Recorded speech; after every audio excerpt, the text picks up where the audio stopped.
नमस्कार साथियों। आलस्य और भय ये सफलता के शत्रु हैं। अगर आप बहुत प्रयास करके भी सफल नहीं हो रहे हैं तो कहीं ना कहीं इसका रोल अवश्य रहेगा। भय मतलब जहाँ पर हैं आप उसको बदलना नहीं चाहते, आपको अपने कार्य की आदत हो गई है, जिस तरह से आप कैसे किसी एग्ज़ाम की तैयारी कर रहे हैं तो शायद कोई दूसरा रास्ता भी हो सकता है जिसकी तरफ आप जा सकते हो, पर आप जाना नहीं चाहते क्योंकि वहाँ कैसे क्या हो, वो अनजान का जो भय होता है ना, अपने कंफर्ट जोन से निकलने का भय। दूसरा आलस्य। कहीं ना कहीं ये दो सबसे बड़े शत्रु हैं सफलता के।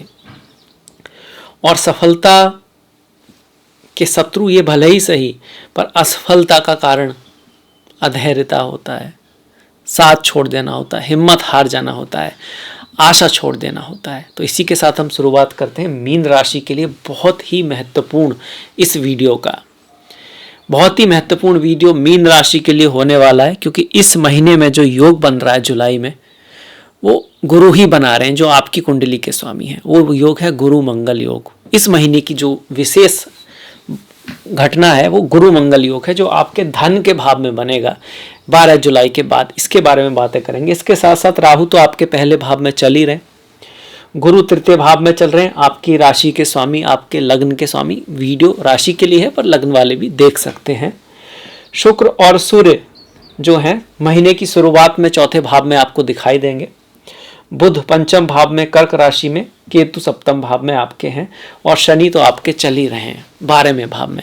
सबसे पहले तो आपको बधाई हो कि शनि जो वक्री हो रहे हैं वो कम से कम मीन राशि के लिए आप कहीं कह सकते हो कि भाई शनि की जो ढैया चल रही थी ना, जो अब तक आप सुन रहे थे भाई शनि की ढैया चल रही, तो उसमें थोड़ा सा पॉजिटिवनेस अवश्य आ रही है। कुछ ना कुछ अच्छे रिजल्ट शनि के लिए आपको लेकर आएंगे जो करीब 30 जून से लेकर फिर 15 नवंबर तक रहने वाले हैं। शनि एकादश भाव का रिजल्ट देना शुरू करेंगे जो लाभ कराएगा। कुछ जो कार्य आपके रुक गए थे वो पूरे होंगे, पुराने वाले कार्यों से लाभ रहेगा। आने वाले जो कुछ महीने हैं उसमें कुछ बहुत नया करने की बजाय आपकी जो चीज़ें चल रही हैं उसी में उतार चढ़ाव, उसी में बेहतरी हो, वही आगे बढ़े, ऐसा कुछ होने की संभावना ज़्यादा है। एकदम से कुछ बहुत बड़ा ना करा जाए तो ठीक रहेगा क्योंकि एक तो शनि वक्री है, ऊपर से देव शयानी एकादशी जो आपकी 17 तारीख को है, इसके फिर 4 महीने तक जो है ना, कहते हैं कि भाई भगवान विष्णु क्षीर सागर में जो है कहीं ना कहीं कहते हैं कि भाई सोने गए हैं। ये एक तरह का इंडिकेशन है कि शनि भी इसी समय लगभग वक्री रहते हैं कि जब ग्रह वक्री हैं तो हमको थोड़ा बेहतर करें अपनी चीज़ों को। जो पुरानी ही चीज़ें हैं उसको वहाँ पर कहीं ना कोई कमी है उसको सुधारने की आवश्यकता है। एकदम से कुछ बहुत नया करने के लिए हम इसको अच्छा नहीं मानते हैं। अब दूसरा जो सबसे महत्वपूर्ण योग बनेगा गुरु मंगल योग बनेगा इस महीने में, जो 12 जुलाई के बाद बनेगा। 12 तारीख से पहले इस तरह के नक्षत्र हैं, तारे हैं। अगर हम 12 तारीख तक की बात करें तो देखिए मंगल अभी धन भाव में रहेंगे, आपके धन का स्वामी धन भाव में मीन राशि के लिए बहुत बढ़िया है, बहुत शुभ है। आपको ध्यान क्या रखना है कि अपने परिवार में अपनी वाणी में थोड़ी मधुरता का ध्यान रखना है क्योंकि ये अग्नि की राशि है, मेष। अग्नि ही ग्रह यहाँ पर है, भले ही अपनी राशि का हो तो धन के लिए तो अच्छा है, पर आपकी वाणी में थोड़ा अग्नि हो सकती है, थोड़ी सी वाणी ना आप कह सकते हो तीक्ष्ण हो सकती है। परिवार में कुछ मतभेद रह सकता है पर आपको लाभ अवश्य रहेगा। भाग्य से, पिता से, फैमिली से अगर आप बना के रहेंगे तो 12 तारीख तक मंगल बहुत अच्छा रिजल्ट देंगे। उसके बाद जो दोस्तों साथियों जो ये योग बनता है ना गुरु मंगल योग, इसका शास्त्रों में बहुत अच्छा कहा गया है। क्यों? आपके लिए खासकर राशि का स्वामी धन के स्वामी के साथ और भाग्य के स्वामी के साथ है, तो ये लक्ष्मी योग भी है और राजयोग भी है। जो आजकल आप सुनते होंगे कि कुंडली में राजयोग है नहीं है, लक्ष्मी योग है नहीं है, तो दोनों के दोनों योग एक साथ बन रहे हैं 12 तारीख से आपके लिए, मीन राशि वालों के लिए। धन का योग भी और राज्य का योग भी। अंतर क्या है? धन का योग आपको पैसे की सफलता दिलाता है, धन कहीं से इनकम देता है, और राजयोग आपको शक्ति देता है, प्रतिष्ठा देता है। कुछ लोग ऐसे होते हैं उनके पास पैसा तो होता है पर उनके पास पावर नहीं होती, उतना शोहरत नहीं होती। कुछ लोग ऐसे होते हैं उनके पास नाम तो बहुत है, लोग उनको जानते हैं पर उतना पैसा उनके पास नहीं है। आपके में दोनों ही तरह का योग जो बन रहा है गोचर में, ध्यान रखने की बात है। तो इसका पूरा रिजल्ट मिलेगा या कितना रिजल्ट मिलेगा डिपेंड करेगा आपकी जन्म कुंडली में कैसा है, वहां पर कैसे राजयोग लक्ष्मी योग है। पर हाँ, कुछ राशि वालों के लिए जिनकी मीन राशि है उनमें से कुछ लोगों के लिए यहाँ पर अच्छी बहुत बढ़िया योग यहाँ पे बन रहा है। इसके लिए ध्यान क्या रखना है, ये पराक्रम के भाव में बना हुआ योग है।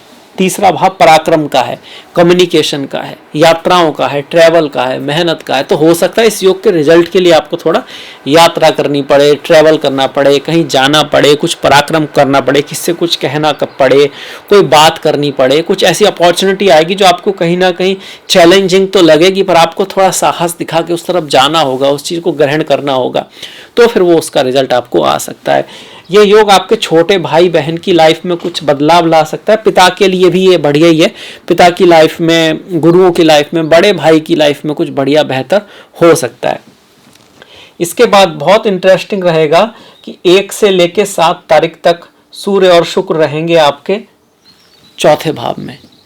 सूर्य और शुक्र चौथे भाव में, मिथुन राशि में सूर्य है और शुक्र भी यहाँ पर है। शुक्र जब मिथुन राशि में रहते हैं तो आपका अपने अपोजिट जेंडर के प्रति आकर्षण को बढ़ाते हैं थोड़ा सा, क्योंकि मिथुन राशि ऐसी राशि है जिसको हम ट्विंस है ना, उसमें एक मतलब ट्विंस वाला जो सिंबल है, तो मिथुन राशि जो कहीं ना कहीं क्रिएटिविटी की राशि है, और क्रिएटिविटी के लिए 2 की आवश्यकता होती है। तो हमारा जो आकर्षण है वो नई चीज़ों के लिए, स्त्री पुरुष के बीच भी आकर्षण इसको बढ़ाता है जब मिथुन राशि में आपके शुक्र रहते हैं।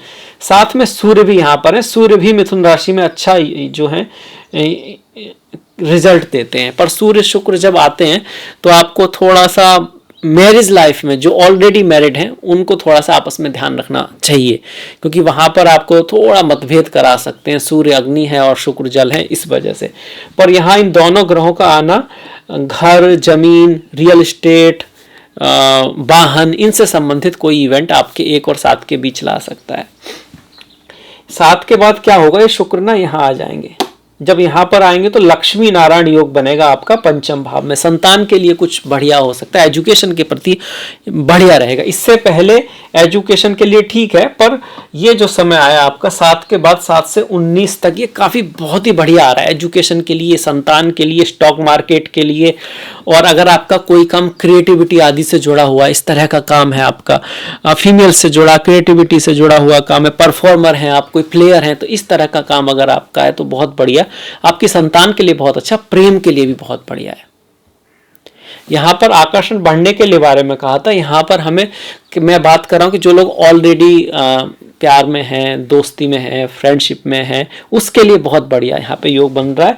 और आपने अगर कहीं इन्वेस्ट किया है तो उसका पैसा बढ़ सकता है, या कहीं स्टॉक मार्केट की दृष्टि से ये योग आपका बहुत बढ़िया बन रहा है 7 से 19 तारीख तक। ये जो योग है आपके लिए, खुद के लिए भी बहुत अच्छा है, आपके भाग्य के लिए भी बहुत बढ़िया है। पर 19 तारीख के बाद फिर क्या होगा आपका, 19 के बाद ये बुध जो है वो यहाँ चले जाएंगे, यहाँ पर जाएंगे। और 19 के बाद जब बुध यहाँ पर जा रहे हैं तो कहीं ना कहीं फिर आपके लिए तो फिर भी ठीक है, अच्छा है, कोई दिक्कत नहीं। माता और पत्नी या पार्टनर या बिजनेस में 19 के बाद बिजनेस में थोड़ा आपको ज्यादा ध्यान रखना है। क्यों? क्योंकि जो सप्तम भाव का जो स्वामी है वो अब 6ठे भाव में चला गया, रोग, ऋण, शत्रु, एफर्ट, हार्डवर्क, मेहनत के भाव में चला गया। ये भाव गेन के लिए, लाभ के लिए तो बुरा नहीं है, पर यह भाव संघर्ष अवश्य देता है, प्रयास अवश्य ज्यादा कराता है। चौथे भाव का स्वामी तो आपके जो जन्म के दोस्त हैं, माता है, उनकी लाइफ में या उनके साथ कुछ मतभेद होने का चांस जो है 19 की वजह से बन रहा है, 19 तारीख के बाद बन रहा है। खासकर अगर आपकी बुध की दशा, महादशा, अंतरदशा चल रही है तो उस स्थिति में ये और भी ज्यादा बढ़ जाएगा। और क्या परिवर्तन हो रहे हैं हमारे कि 16 से लेकर 31 तक, अब ये जो सूर्य थे 16 तारीख को यहाँ आ जाएंगे, शुक्र और सूर्य का योग बनेगा। यहाँ पर अगर हम शुक्र की बात करें तो तृतीयेश और अष्टमेश हैं आपके, और सूर्य 6ठे भाव के स्वामी हैं। तो ये जो समय है संतान का ख्याल रखना है। प्रेम में इस समय में थोड़े उतार चढ़ाव आपके रह सकते हैं, प्रेमी प्रेमिका के बीच कुछ बदलाव आ सकता है, कुछ ट्रांसफॉर्मेशन हो सकता है। हालांकि शुक्र यहाँ पर अच्छे होते हैं, पर फिर भी थोड़ा सा इस समय में आपको ख्याल रखना है।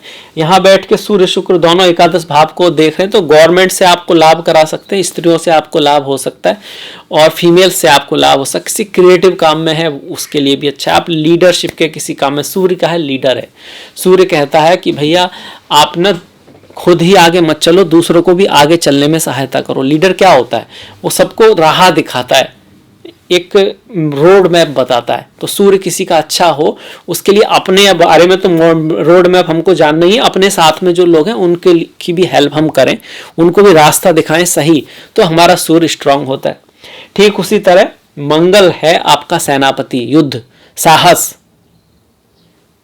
जिसके मन में साहस है अंत में जीत उसी की होती है। क्योंकि लोग वास्तव में कम हारते हैं, दिल से पहले हार जाते हैं, मन से पहले हार जाते हैं, और यही एक कारण होता है कि वो हो सकता है कामयाबी के बहुत करीब हों पर छोड़ देते हैं। तो मंगल कहता है साहस बनाए रखें, धैर्य कभी ना खोएं।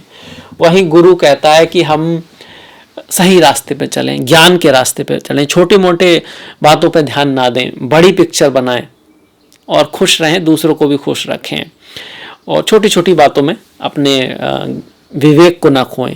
बुध आपका जो ग्रह है वो प्लानिंग बनाने को कह रहा है आपको कि लाइफ में आपकी प्लानिंग होनी चाहिए। जो किस्मत है वो तो अपने आप लाएगी लाएगी, पर आपकी एक प्लानिंग होनी चाहिए कि आपको कहाँ जाना है, कैसे जाना है, कब क्या करना है। और केतु कहते हैं कि भैया ये तो सब प्ले है, मतलब एक खेल है, एक लीला है, इसको इतना सीरियसली मत लो, किसी भी चीज़ से इतने अटैच ना हो कि अगर वो चली जाए, उसका नुकसान हो जाए तो आप ही चले गए।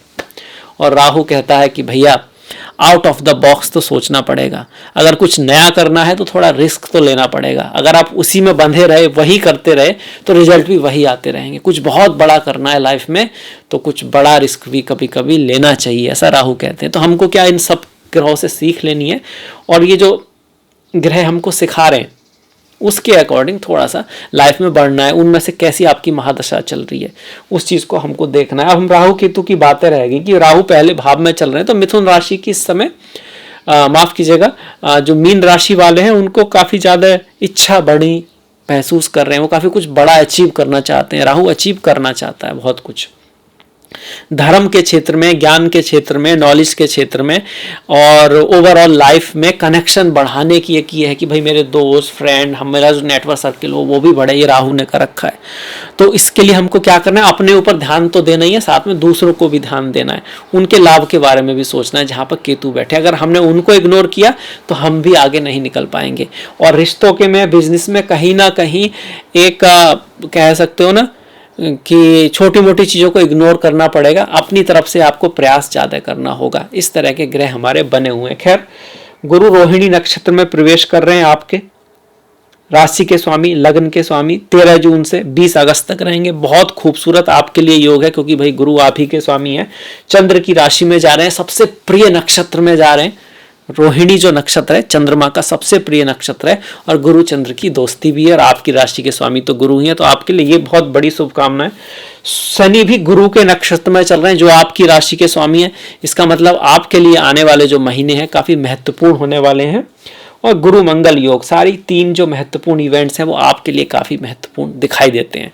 अब इसके साथ बढ़ जाते हैं कि भाई कुछ गोचर वगैरह कौन सा पॉजिटिव रहेगा। जैसे शादी विवाह के लिए जो 9, 11, 12, 13, 14, 15 तारीखें काफ़ी शुभ दिखाई पड़ती हैं। व्हीकल से संबंधित कोई काम है तो 3, 14, 15, 17, 21, 22, 26, 27, 26 और 26 के बाद 27 नहीं, 31 तारीख, महीने की जो आखिरी तारीख है वो काफ़ी अच्छी दिखाई दे रही है। वहीं प्रॉपर्टी से संबंधित कोई काम हो तो 6, 10, 11, 16, 17, 20, 25, 26 और 31 अच्छी तारीखें हैं। वास्तव में 17 और 26 भी बहुत शुभ है किसी भी काम के लिए, 17 और 26। बाकी इसके अलावा 2, 3, 5, 7, 8, 9, 17, 26, 21, 28, 30, 31 तारीखें हैं। कुछ और भी लाइफ में काम हो तो आप इन तारीखों में कर सकते हैं। ये जो तारीखें हैं, ग्रह, नक्षत्र, उस दिन जो योग बन रहा है, करण बन रहा है, उसके आधार पर जो है आपको बताई जाती हैं। अब पढ़ जाते हैं त्योहारों की तरफ। त्योहार हमारी एक तरह का पहचान है, हमारे त्योहार हमारी संस्कृति हमारे बारे में बताते हैं, और उनका हमें ही पता ना हो तो फिर क्या बात हुई। तो 7 तारीख को जगन्नाथ यात्रा है, ओम नमो भगवते वासुदेवाय। 17 तारीख को आषाढ़ी एकादशी है, और 21 तारीख को गुरु पूर्णिमा है। गुरुओं का जितना महत्व तो हमारी संस्कृति में है उतना कहीं भी नहीं है, क्योंकि गुरु ही है जो हमें ज्ञान कराता है, क्योंकि वो उस रास्ते से जा चुका है। हम खुद उस रास्ते को ढूंढ सकते हैं, क्योंकि आखिरी गुरु जो शिव हैं, या शिव तत्व कहिए उसको, वो तो हमारे अंदर ही है। पर बाहरी गुरु की भी बहुत महत्वता है, खासकर हमारी संस्कृति में, चाहे वो गुरु नानक हो या फिर कोई और हो, है ना। जैसे रामचंद्र जी के गुरु वशिष्ठ हो गए।